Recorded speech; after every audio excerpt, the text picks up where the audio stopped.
You're welcome to the program, and it's a pleasure to have you join us on the program today. My name is Tude Alabi. Thank you for joining us on the show. This is News Punch coming to you live from Ben Television, and on the program today, we are taking a look at the place of culture as we live in the diaspora. How does our life in the diaspora impact on our culture, on our ways of life, the way traditionally we are supposed to be doing things from where you and I have actually come from. Maybe you've come from South Africa. There are certain ways South Africans do things. Maybe you're a Nanga from the Gambian, or you are Yoruba from Nigeria, or you are somewhere from the Cameroon. But you now live in abroad.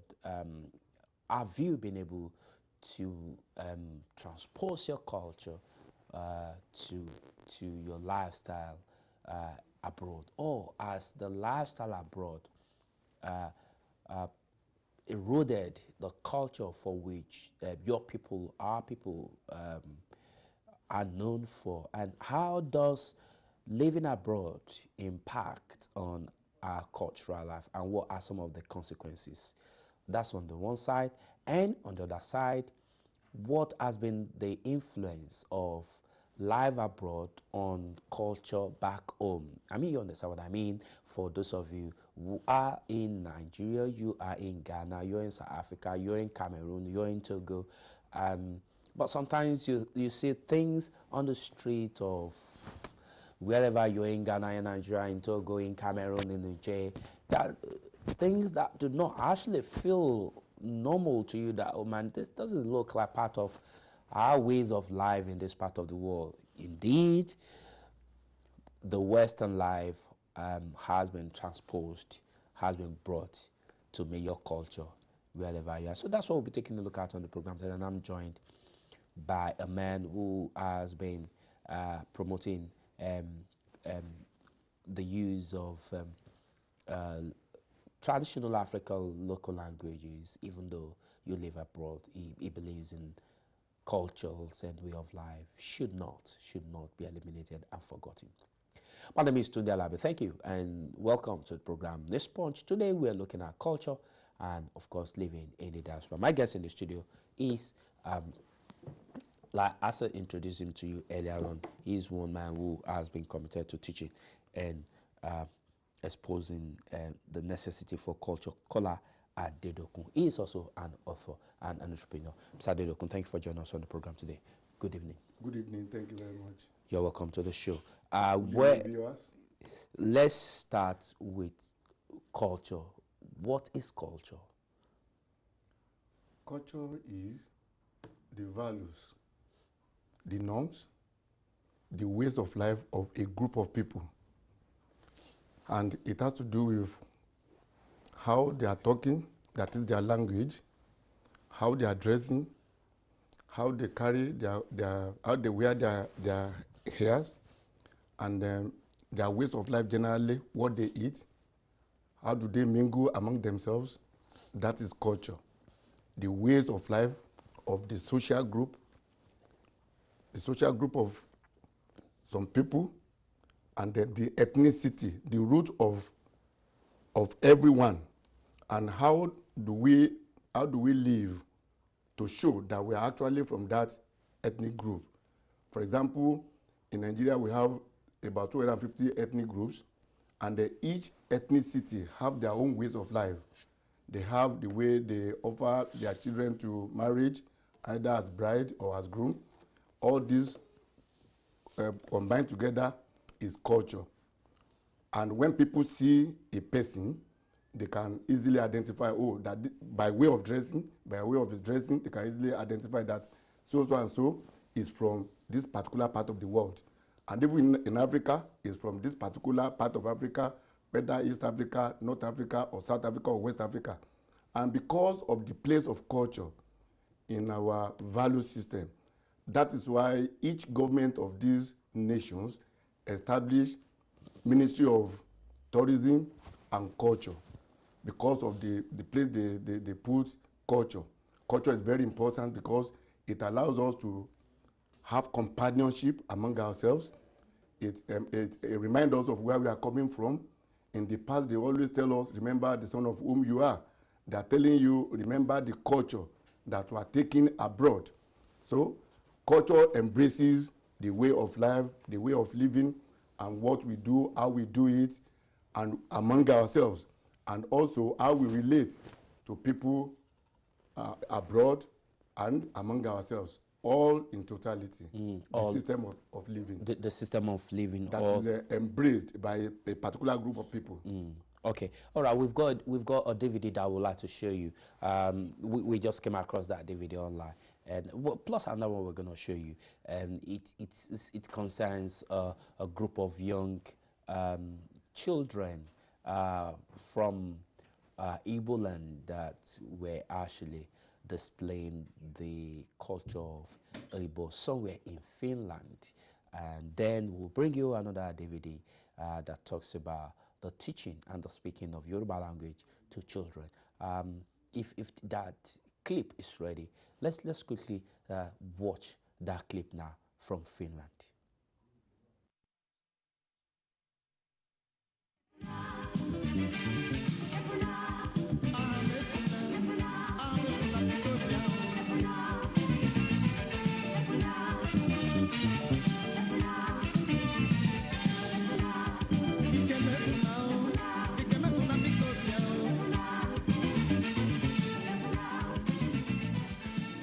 Igbo Union Finland understands how important it is for their children to know their roots.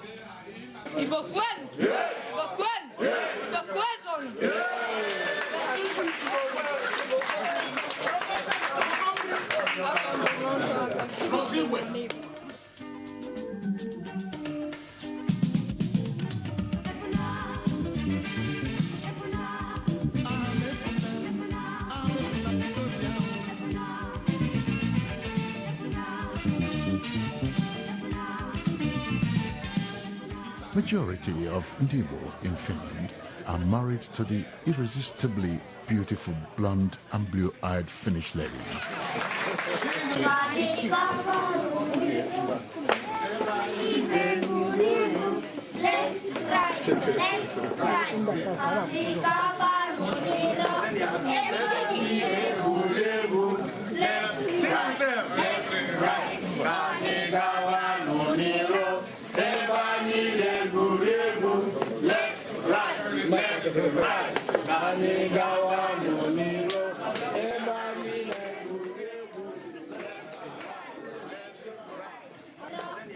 Their offsprings share the two cultures, but because of the dominance of Finnish culture, it becomes an uphill task for the individual Igbo person to teach their children the Igbo language and culture. It was because of this reason they resorted to a collective approach. Thanks to the Finnish policy that gives every child the right and supports every child to learn his or her mother tongue and culture. For they know that this strengthens the child and makes him a stable and active member of the society.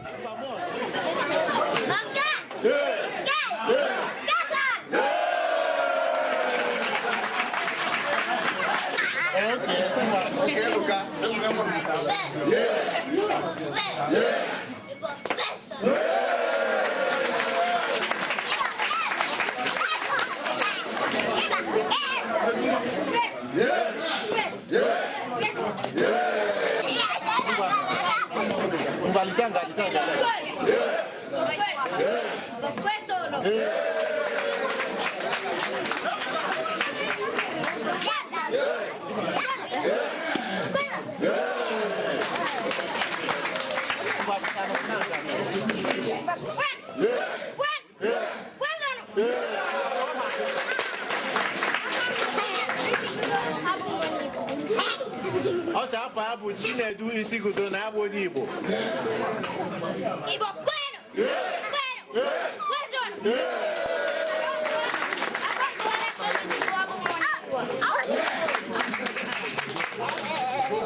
Igbo kwenu. Igbo kwenu. Igbo kwezo.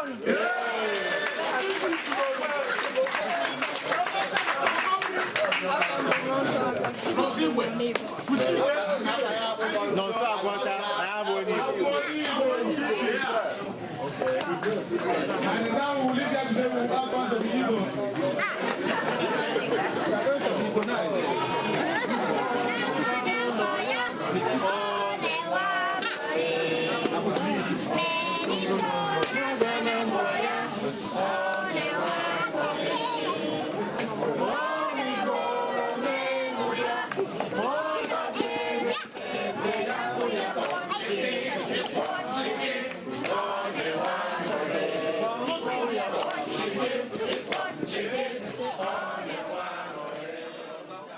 It is common among the Igbo people of Nigeria, wherever they are, to set up an organization that will serve as a source of support for each other. This goes in tandem with the Igbo saying, Anyuko Anirionu Oba Ufufu, meaning that when pea is made collectively on one spot, it is bound to create a large form. And a large form indeed, the Igbo Union Finland has created over 10 years of its existence. Hence the call for celebration.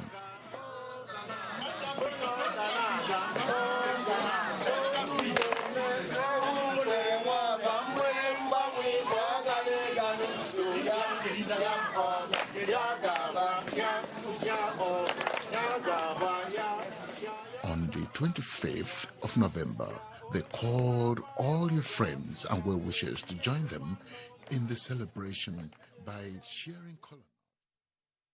All right, you're welcome back. And that was the display of Nigerian, particularly Igbo culture in Finland, and that was designed to input in the children, to bring the children up to the cultural values of their parents. Despite, as you can see, many of those children are actually of double parental identity, mother maybe from Finland and dad from Igbo, as we heard from that report. As I have Sadedoko in the studio, in your own assessment, would you say that especially Africans, Nigerians, Ghanaian, Togolese, let's be specific, come down to Nigerians, have they been able to display their culture effectively well, especially pass it across to their children in this part of the world? Thank you very much, my host. Well, our people are doing their best, but their best is never enough. There's always a room for improvement. As we can see here, they gather the children together. The children have been taught the language, the music, the dancing, and the dressing. So wherever they appear now, they know where they are coming from. They know where they belong. They are letting them know that they have an origin, even though they are not in their native land, that they have an origin. Culture is passed on by our predecessors, and generation has to pass it on to another generation. Like we have seen it here, the upcoming generation need to know that there is a culture, there is an origin, there is a root. So in this part of the world, we are teaching our children, some people are teaching their children the local language, the local dialect, the mother tongue, but they are not doing enough. Many do not even know how to pronounce their names in this part of the world. They cannot even pronounce their names well.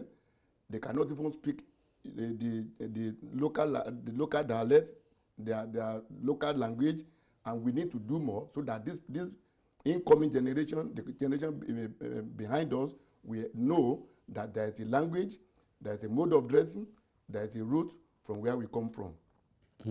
All right, but let's take a look at dressing, for instance. Does dressing play any role in our identity? Say, in the diaspora, as we are in the UK, the way we dress. Say, for instance, the way you are dressed. Yes, it does. But we have a challenge in this part of the world. The challenge is the weather. When there is cold weather and you put on something like this, I can bet it with you, there is this type of dressing cannot withstand the weather, stand the test of the time, the weather. So when it is cold, we can't put this on. But when it is not cold, we can put, when it is summer, we can put something like this on so that people will know us. And at the same time, we can gather our children together, as we have seen in that display. They gathered their children together and they did something before gathering them together. They first of all taught them, because it wasn't when they got to that venue that they started teaching them the language they were speaking. So we need to, first of all, teach our children, inculcate in them the value system of our origin, so that when they come out, they will know. So our dressing depicts where we come from, but weather is a challenge in this part of the world. But do you think parents in this part of the world are doing enough to make their children value their culture and where they have actually come from? They are doing it, but not enough. Not enough. It is not enough. Okay, let's look at the parents themselves. Our parents, I mean, before you teach your children your cultural values, it means yourself, you have an idea of what you are, who you are, the way you talk, and the way you dress, who you associate with. Have any of these, have they impacted negatively on us or positively on us in this part of the world? Thank you as very parents. Much. You can only give what you have. The Latin word nemu da god non abet. Nobody can give what he has not got. So the parents too. That is why we need to really come back to basics. The parents, most of the parents too, are forgetting this culture. Gradually, the culture is fading away in this part of the world. So the parents themselves do not know much, and so they cannot impart much into the incoming generation. So, but it is not too late. It is not too late to learn more about the culture, to learn about the language, and many other things that pertain to the culture, so that we can pass it on. It is not only about us, but about the incoming generation. They need to know, because weather changes, life changes. The only thing that is constant in life is change. When there is change, so that they will not say, they will not point accusing finger to their parents. So the parents need to really teach them what culture is, where we have come from, our mode of dressing there. And like I was talking about dressing, it is not enough to put on this type of dressing, but to ensure that to cover all part of the body, whether you are a male or female. That is very important. Is that cultural? Is that culture? It's cultural. In Nigeria, for example, in Africa generally, I've never seen that group in Africa that walk half nakedly, that walk nude, that walk with have part of the body being exposed to the outside. So it is part of our culture to cover our body very well, regardless of the type of dressing you are putting on. Mm. Okay. Let's look at language as well. Parents sometimes do not speak their local language to their children. They deliberately speak English to them. In fact, I remember very well when we were probably growing up and were in school, in primary school in Nigeria, or even secondary school. It's called vernacular. And it's very, very punishable. That's correct. So in this part of the world, the use of local language as a means of communication, is it of any importance at all? Is it necessary? We have made that mistake where we are coming from by asking the children in school not to speak this local language. The local language and the foreign language, they can go hand in hand.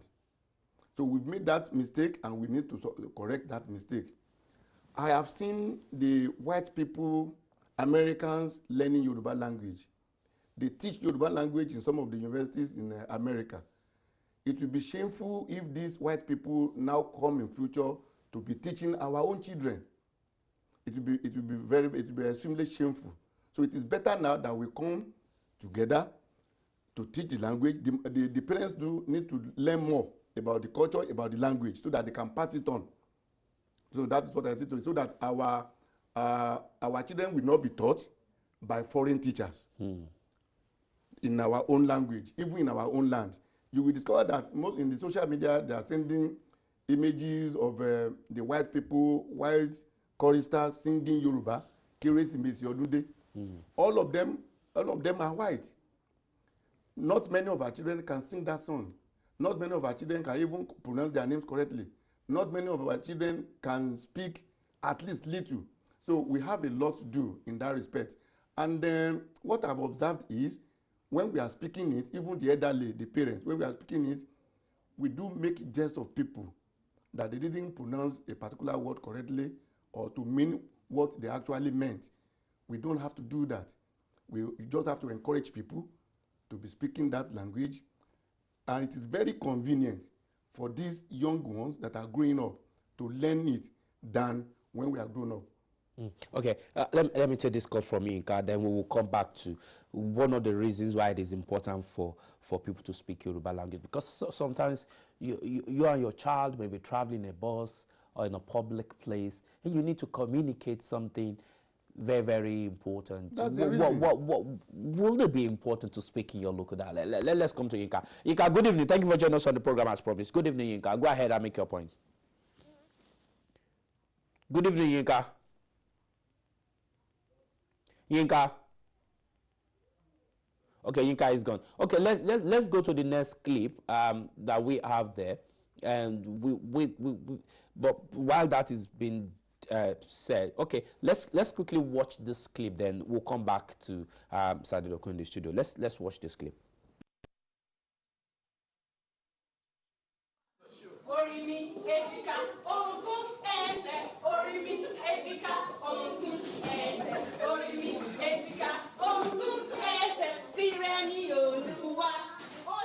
Children learn better when they're having fun.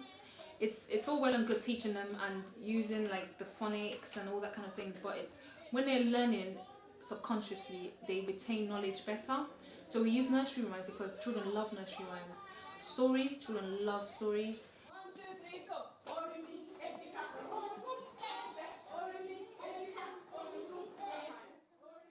We use popular nursery rhymes because we know that children already know the English version, so we translate it to Yoruba, so they know that this is the song. So for example, Old MacDonald had a farm, we have Baba MacDonald ni oko.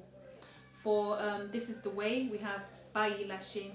So we have basically songs in English that we translated to Yoruba, so the children can understand it better. Baba MacDonald ni oko.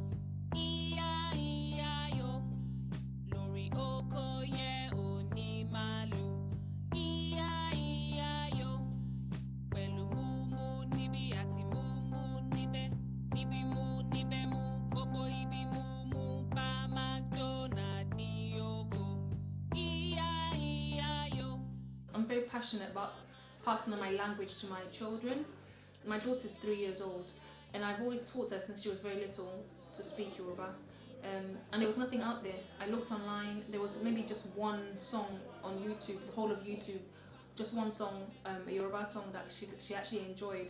So I translated the songs to Yoruba myself and took it from there really.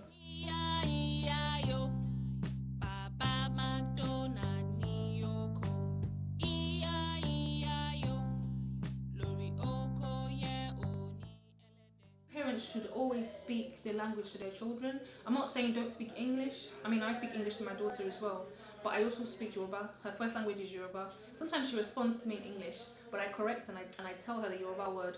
Sometimes it's difficult because maybe there's intermarriages and maybe you don't speak the language yourself. But I think it's very, very important that our children understand our mother tongue, whatever that may be, whether it's Shona, Yoruba, Hausa, Igbo, just to give them a basic understanding of it. Even if they're not going to be fluent in it, at least they understand it.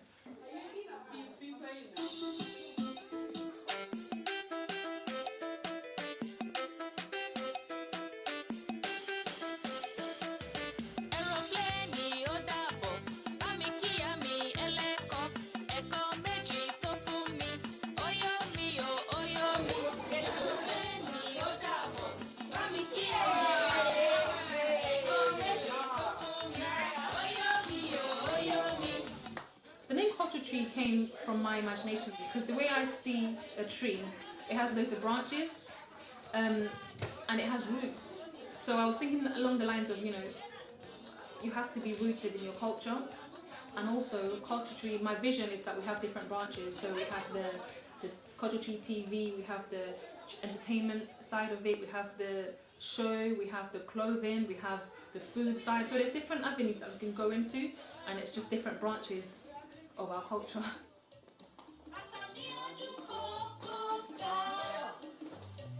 I just want to put a message out to parents, especially Nigerian parents, African parents. Let's not forget our roots. Let's keep our roots alive. Let's make sure we teach our children our language. It's very important. It's not just like something I have a passion about. I think they'll always be reminded, whether we like it or not, they will be reminded that they're African at some point in their life. And it's going to be a shock to them when they're like, actually, I'm African, but I don't identify as being African. It's going to be a huge shock to them. And I think it's very important that children know that, okay, I'm here in the UK, I'm here in America, I'm here away from Africa, but I'm still African. And the way of being African is by knowing my language, by knowing my culture, by identifying with my people. Don't be lost in no man's land. This is no man's land. Africa is our home. Let's not get lost. Let's keep our roots alive.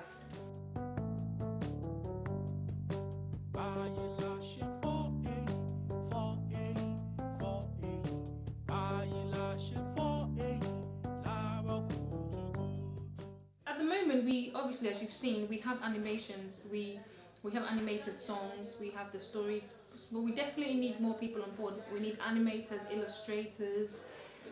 People email me every day that they want to be involved. So any way anybody can get involved, they just contact me. I'll be willing to hear what they can bring on board.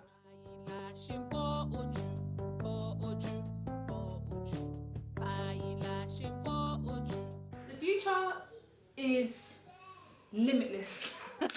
The future for me, I think I want to basically have a TV show, have a station where we play all kinds of African languages, not just Yoruba. We're going to have Igbo, we're going to have Swahili, we're going to have Hausa, we're going to have Shona.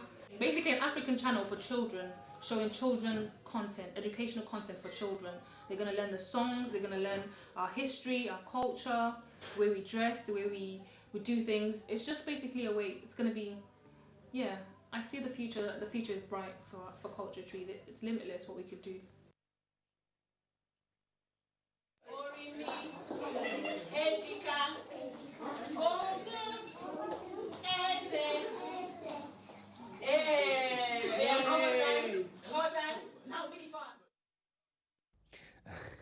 All right, that was a very interesting one from Bose there. Teaching children imparted values of the first clip we saw was about Igbo people teaching their children the values and cultures of the Igbo people. Now we saw Bose telling people the importance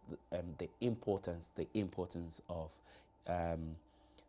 inculcating the values of their cultural identity in terms of the language, especially those from Yoruba in the children, and how she has adopted different apps. We've seen apps she's used, apps that have been made actually to teach children different that particular language of our culture, that's Yoruba language, the harp.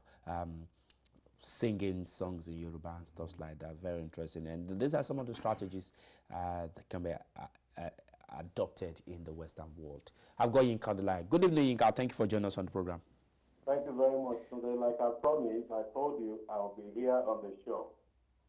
And let me say a very warm welcome to your guest.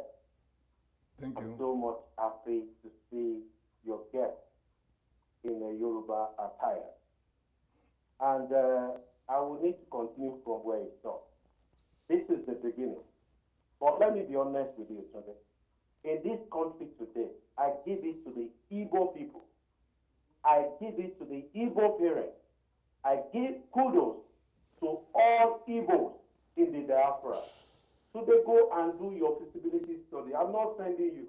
You will see that Igbo parents, all what we are talking about, cultural identity starts right in each and everyone's home. Igbo will teach their young ones how to speak the Igbo language. And let me support them by saying, cha cha cha, Igbo kwenu, hey, Igbo kwenu, hey, Igbo kwenu, hey. And let us come to the Yoruba people. You know, the kind of a civilization that will imbibe make us as Yoruba thinking that, oh, no. Yoruba culture, Yoruba thing is archaic, and I don't want to do it. Do you know why? Because the mentality of the colonial master has been imbibed inside them. That was why they believed it. They should seek correction from the Indians. I tell you today, the mode of dressing, the way they talk, their food, Indians will force their children. I use the word force, not to encourage. Force. Because that is their culture. That is their identity wherever they are throughout the world. Only Yoruba. Yoruba will say, no. Yoruba.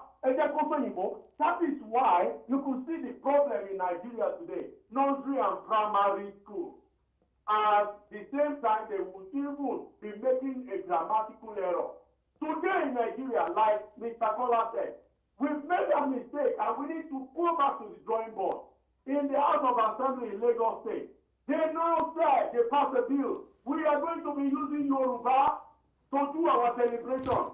They must do this because they will understand each other very well. If you use a language like that man in Benin, and you will need to be asking him how to interpret it. This is the beginning. Today, this is a very good show, a very good topic.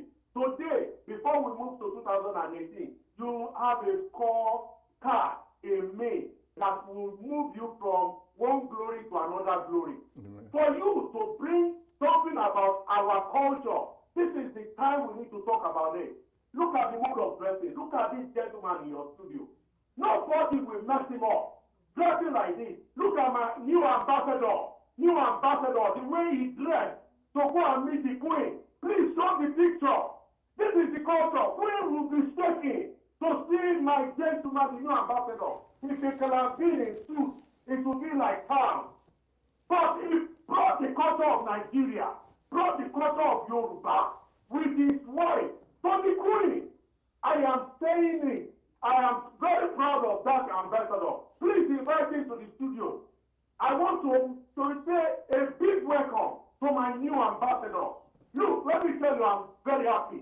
I am very happy. This is what I've been talking about. Okay. Since 10, 15 years ago, let us come together as one. Don't let them use division to divide us in many ways. Yes, it's going to cost money. It's going to cost us energy. It's going to cost us manpower. But we have to do it because of our generation yet unborn.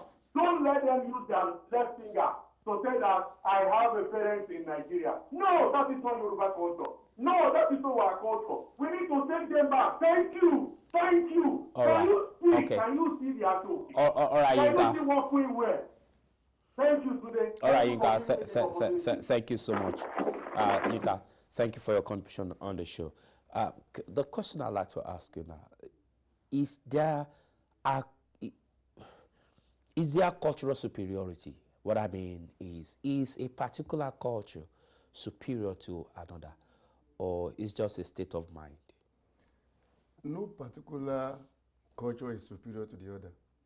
But the problem that is on ground is we have people that have migrated to United Kingdom, for instance, and they have come with their different cultures. Some did not drop any aspect of their own culture, like Yinka rightly mentioned. India did not drop any aspect of their culture. They did not. The Chinese people did not drop any aspect of their culture. But part of us, we have been dropping some of our cultures. For whatever reason, some may say, oh, that is things of the past. No culture is superior to the other. We need to maintain our own culture.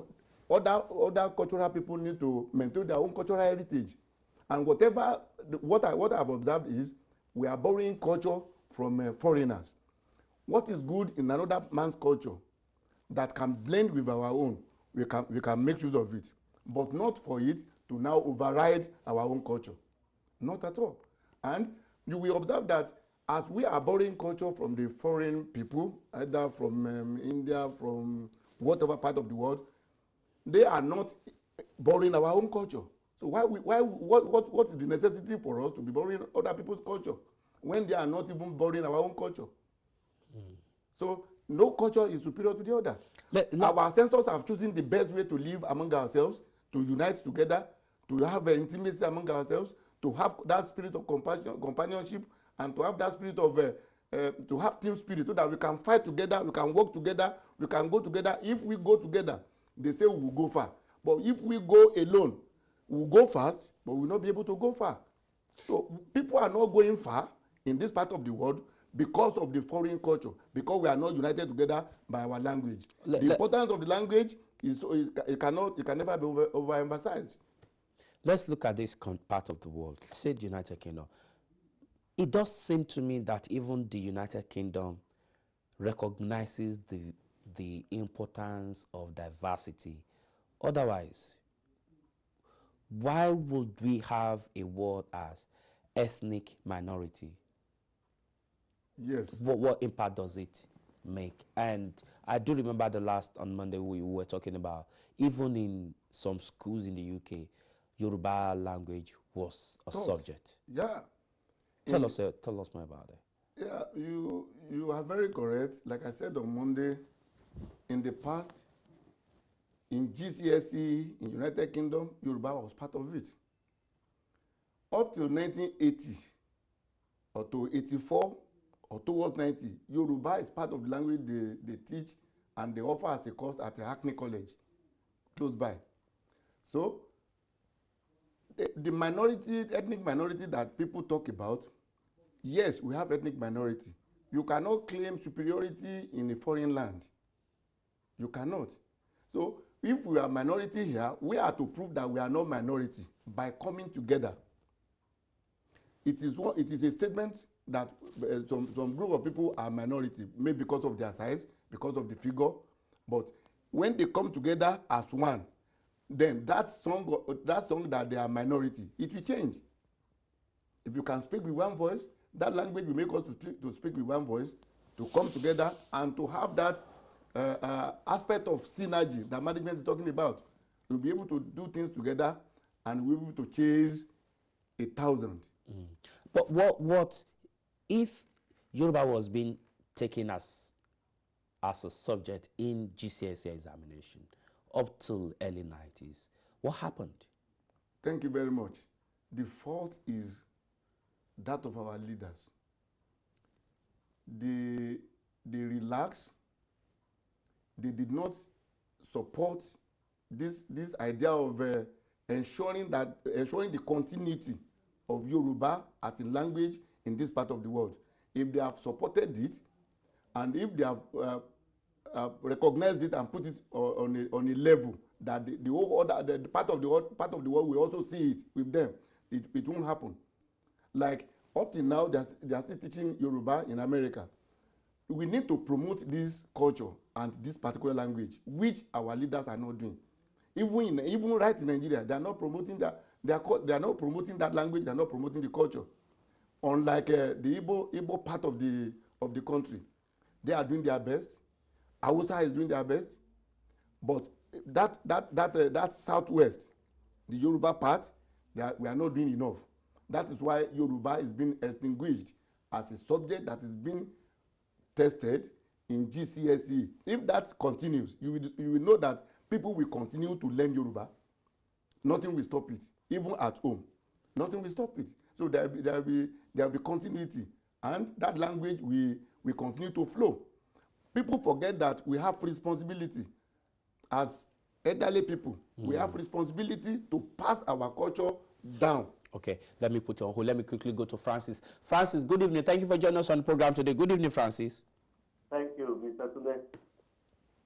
You know, the picture you're just putting on of the new ambassador speaks a lot.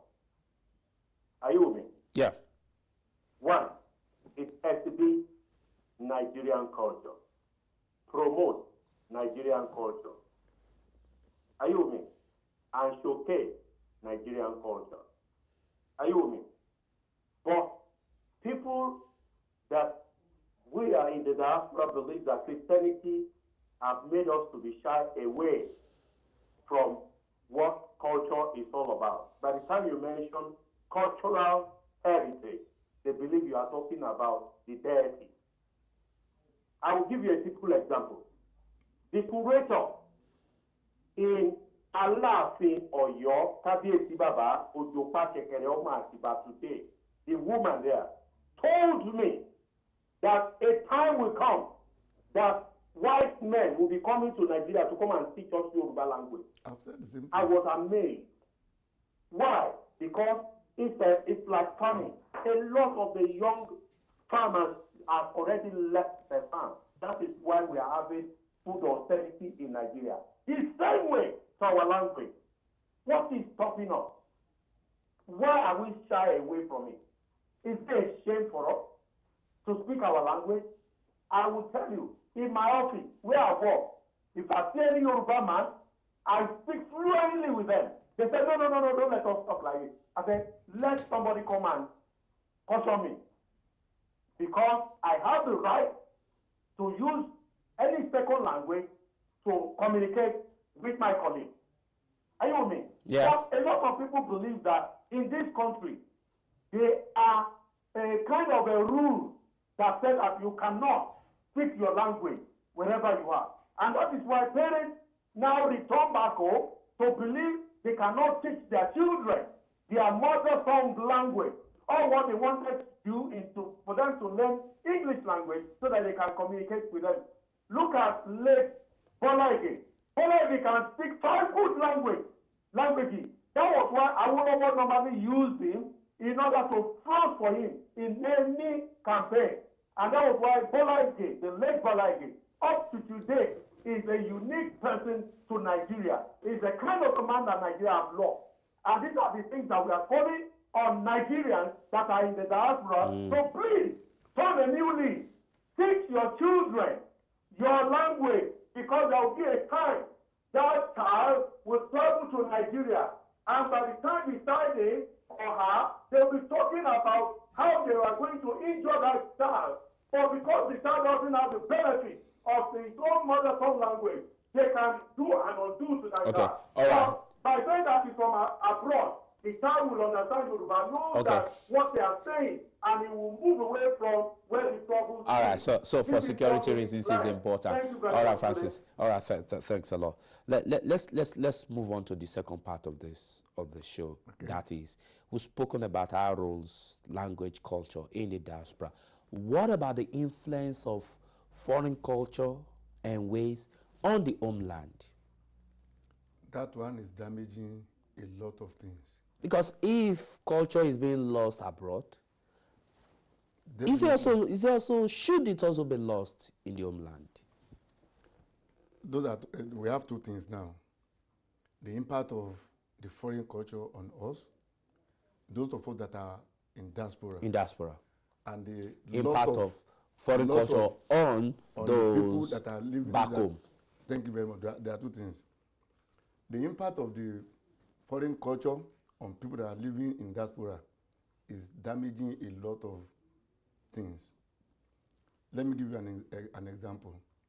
People prefer to borrow foreign culture in their ways of life than where they are coming from, than to adopt the culture where they are coming from. Let me take relationship for example. Where we are coming from, we encourage husband and wife to live together in harmony, and if there is quarrel, they go to the elderly person to settle the quarrel, and whatever he says is final. So that is why we need to come together, like Francis said. Whatever that elderly person says in our culture is final. There is no need going to court. There is no need calling police. But the impact of the foreign culture on us now has given us too much freedom that we now invite police to come and intervene in home affairs. There is no house, there is no home where they don't fight. Even tongue and the teeth, they fight, and they never separated. But the foreign culture has so much negatively affected our way of living in diaspora that houses, homes are now divided. They are divided because of foreign culture. Because of that, too much freedom. That is one. Let us take issue of respect as another example. In our own culture, we respect the elderly. We care for the elderly. But here in the diaspora, to prove the effect of the foreign culture on us, we now hand elderly people over to government to take care. It's not supposed to be so. Our aged parents have labored over us, and when they get to their own maturity stage or decline stage, we're supposed to take over, taking care of them. And that is what we refer to as role reversal. We're supposed to take over them, take over the management of their life entirely, the economic life, political life, everything, and take care of them. But because of the impact of the negative impact of the foreign culture, we now allow them to be taken to care home, to be taken to, nobody is around to take care of them. That is against our culture. So it is really impacting on our living in diaspora negatively. That is in this part of the world. Even in the back home. Back But home, before we go back home, is change in time part of the reasons why there is a damage to cultural values? You say, that time has gone, that time has changed. People will tell you what they were doing in 1980, the cultural practices in 1970s, it's not the same cultural practice, it's not the same way of life in 2017. Thank you very much. Does time affect cultural values? It's affecting it, but it doesn't supposed to affect it. I want to say something here. There's something we call old school. That is because of time. We are talking about old school and we are talking about new school. But this is my view. Without old school, there couldn't be new school. So without these old values, there cannot be new values. Civilization is taking over the culture, and it's not supposed to be so. It's supposed to complement each other. So time is affecting it. They are saying that what we do in the past is old school. What we do now is new school. That is, civilization does not supposed to take over our culture. The internet, the ICT does not supposed to take over our culture. Every one of them is supposed to go side by side. It doesn't have to affect one and the other. For example, not everything you can find on the internet. You still have to rely on the experience of the older people. Not all the experiences of the older people are in the internet. Google cannot tell you some things. Even some expressions in Yoruba, you can't say it correctly in English. I can begin to say some Yoruba expressions now, and I want somebody to tell me the exact English interpretation, which will be very, very difficult, and it will take a lot of time. So it will take a lot of time. What I'm trying to say is, time does not supposed to affect our culture. And it's affecting it. All right, let me take Yinka. Let me take Ayo, I suppose. Ayo. Thank you, Mr. Tunde. Let me continue from where the man stopped. Can you interpret ọlọ́wọ́ gbọgbọrọ tí yọmọ rẹ̀ nínú ọ̀fìn to English for me? Tunde, can you interpret that? Ọlọ́wọ́ gbọgbọrọ, this is to praise God. Ọlọ́wọ́ gbọgbọrọ tí yọmọ rẹ̀ nínú ọ̀fìn. You see, when we are talking about Yoruba, it is the full language. In the whole world, Yoruba language is the full language that you don't. All right, sorry about that. I think we took care because of our time. Now let's quickly go to the impact of foreign culture on the homeland. Now, in the homeland, people want to see what they are doing over there on telly. The whole world now is now a global village. And in the homeland, they want to copy what they are doing abroad. That is, if they cannot go there, let us practice what they are doing. So that is one source. They are looking at the foreign countries on television, on internet, and they want to also belong. They want to also. And when the people abroad travel home, they also take the foreign culture back home. The dressing, the speech, the utterance, everything. They take it back home. When they see them over there, they want to copy. So it's like a copycat. And that's what is affecting the homeland culture. And it is also, like I said on Monday, the changes is visible, though rapidly in foreign land, in diaspora, but gradually in the homeland. And all this has to be addressed. Otherwise, when everything is when there is full confusion, then we may not know where and how to Okay, start quickly. again. Let's look at the role of institutions, government institutions. Back home in the homeland now, let's look at the role of government institutions. Are there policies to encourage cultural practices, including languages, local languages? Thank you very much. If they have the setup of Ministry of Tourism, Home Affairs, and Culture, the ministry is supposed to do what they are being appointed to do. That is to improve and to encourage the practices of the culture. That's one. Then people in government should not also despise the language. They should encourage the language in all secondary schools, starting even right from primary schools. The language should be encouraged. Igbo language should be encouraged. Yoruba language should be encouraged. Hausa language should be encouraged as it was in the past. I think Hausa language has become very global and phenomenal, courtesy of BBC. BBC almost has dedicated channels and programs for Hausa language, and it's really gone viral. Hausa people to speak a lot of their languages. Ben TV, I want to give kudos to Ben TV as well. You are starting, and you have started well.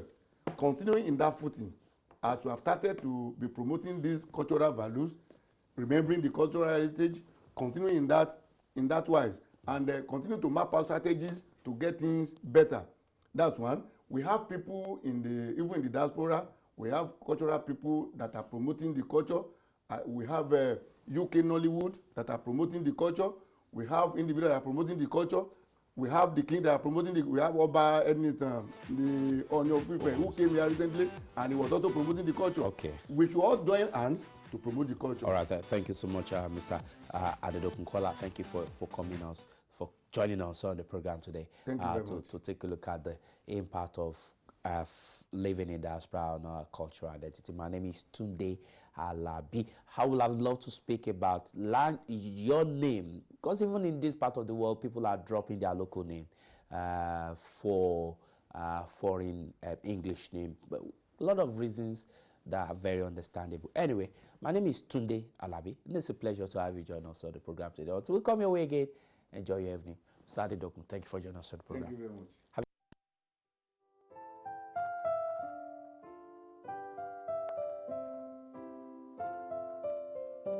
Must behave very well, live up to good standards that will enhance the image of Nigeria all over the world. And above all, whatever you can do to promote commerce and progress in Nigeria, even when you're in foreign countries, try and do them. Thank you very much.